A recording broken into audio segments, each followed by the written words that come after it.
अभी हम लोग एक तकनीकी सवाल देखते हैं। एक तकनीकी सवाल है, इसमें कोई न्यूमेरिकल वगैरह नहीं लगाना है, कोई फार्मूला वगैरह नहीं लगाना है, बस डायग्राम को देख के आप बता सकते हैं। अगर आपने फ्री बॉडी डायग्राम बनाना सीख लिया है, अलग अलग बॉडीज पर उनको अलग अलग रख के अगर फोर्सेस को आप ऑब्जर्व कर पा रहे हैं, फोर्सेस के जो इफेक्ट हैं उनका अनुमान अगर आप लगा पा रहे हैं, तो इस सवाल को आप आसानी से कर दें। अब सवाल देखते हैं, सवाल क्या है। सवाल यह है कि हमारा एक वेज है। अब यहां पर वेज फिक्स्ड नहीं है, पहली बात ये। इस वेज का मास है कैपिटल एम, इसके पास कुछ मास है। वेज की इंक्लाइनेशन कुछ मान लेते हैं थीटा, यहां मान लिया जाए इंक्लाइनेशन थीटा है, मान लिया।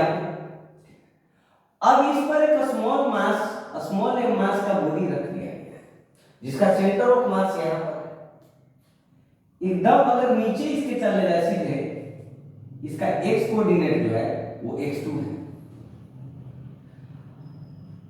ये बात।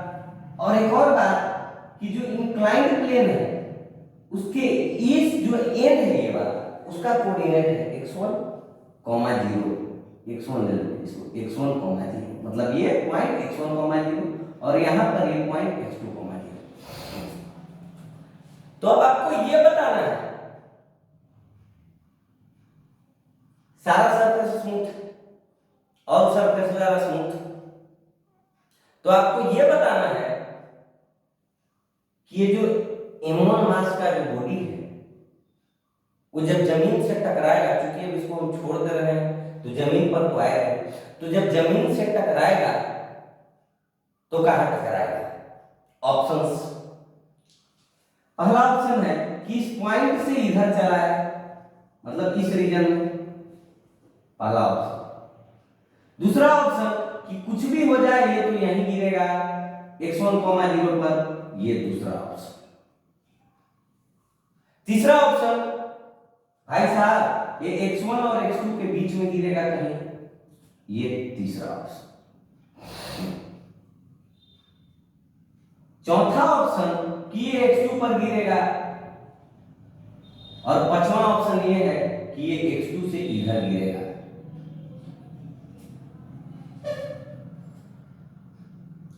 हिंट दे देता हूं, सारे बॉडीज पर फोर्सेस लगा के चेक करें। और एक और हिंट ये है कि मान लीजिए कि एक समय हमारा जो वेज है वो फिक्स्ड है, उस केस के साथ कंपैरिजन करके देखिए। अब वीडियो को पॉज कर लीजिए, क्योंकि अब हम सॉल्यूशन बताएंगे।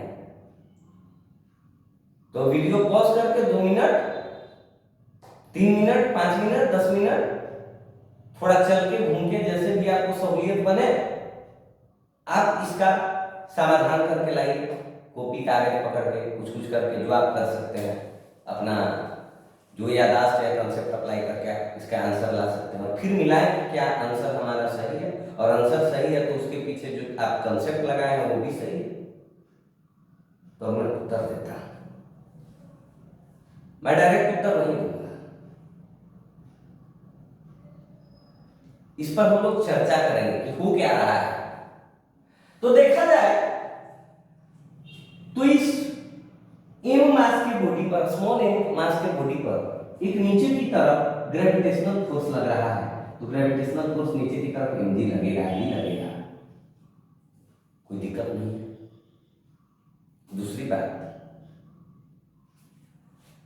इस पर एक नॉर्मल रिएक्शन भी ऊपर की तरफ लगता है, तो ये नॉर्मल रिएक्शन भी लगेगा। ये नहीं पता है हमें कि ये नॉर्मल रिएक्शन क्या लगेगा, लेकिन जितना नॉर्मल रिएक्शन इस एम मास के बॉडी पर लगेगा, उतना ही normal reaction vertically opposite direction में इस वेज पर भी लगेगा। इस वेज पर भी अब फोर्स लगेगा, इधर ये नहीं लगेगा जितना नॉर्मल रिएक्शन।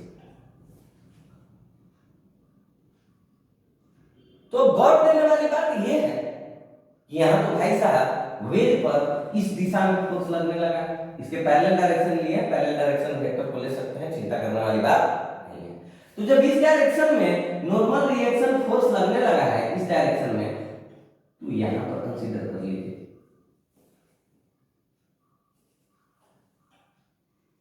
ये थीटा, ये 90 माइनस थीटा, ये थीटा, ये फिर 90 माइनस थीटा।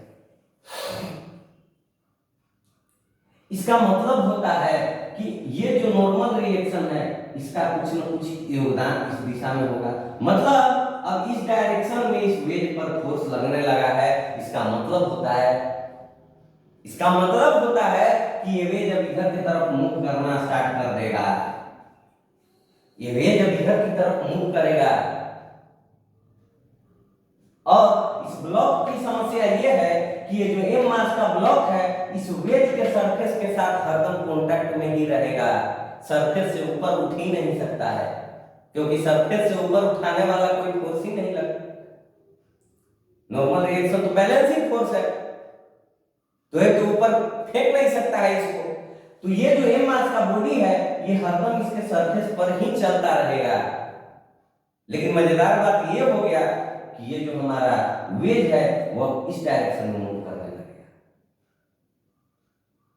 तो कुछ भी समय हो, किसी भी समय के लिए चले, ये वेज जिस समय तक यहां पहुंचेगा, नीचे एकदम टिप पर पहुंचेगा, उस समय तक वेज का एक पॉइंट जो है, ये टिप पॉइंट जो है वेज का कुछ इस टाइप से पहुंच जाएगा, इधर चल जाएगा। अब इधर कहां जाएगा ये हमको नहीं पता है, बस ये पता चल गया है कि अब इस पॉइंट से ये जो वेज है वो इधर चला जाएगा, यानी ये एम मास का जो बॉडी है वो इस पॉइंट से x1 से इधर ही गिरेगा।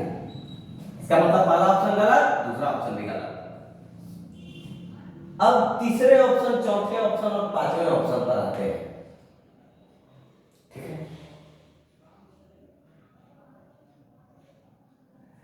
इस एम मास के बॉडी को कंसीडर कीजिए, एम मास की बॉडी को कंसीडर कीजिए। अब एम मास की बॉडी पर एक तो नीचे की तरफ ग्रेविटेशनल फोर्स लग रहा है, ऐसे नीचे की तरफ ग्रेविटेशनल फोर्स लग रहा है एम मास की बॉडी पर। ये एम मास का बॉडी है आपका, इस एम मास की बॉडी पर इसको पॉइंट मान लिए, इस एम मास की बॉडी पर एक नीचे की तरफ फोर्स लग रहा है और एक नॉर्मल रिएक्शन लग रहा है, बस दो ही फोर्स लग रहा है एक्स। तो जो रिजल्टेंट आएगा वो इन्हीं दोनों के बीच में आएगा, depending upon the magnitude of gravitational force and normal reaction. तो इसका रिजल्टेंट इसके बीच में आएगा, तो इस पॉइंट से इधर जाने का तो मुद्दा ही नहीं होता है। रिजल्टेंट फोर्स हरदम इसी डायरेक्शन में लगा है, तो इस कुछ अगर समय तक लगता रहा है, इसका मतलब होता है कि ये जो हमारा बॉडी है वो कुछ इधर मूव करेगा, यानी इस पॉइंट के भी इधर मूव करेगा और इस पॉइंट के भी इधर मूव करेगा, यानी कि ये x1 और x2 के बीच में हो जाएगा, x1 और x2 के बीच में हो जाएगा। इसको आपने समझ लिया, रिजल्टेंट फोर्स हरदम बीच में ही होगा क्योंकि वेक्टर है, तो इधर आएगा और इधर से थोड़ा इधर जाएगा, यानी कि तीसरा ऑप्शन हमारा करेक्ट है। अब आप जो उत्तर ढूंढे थे वो उत्तर और जो रीजन है वो मैच कर रहा है कि नहीं, और अगर मैच कर रहा है तो वेरी गुड, मैच नहीं कर रहा है तो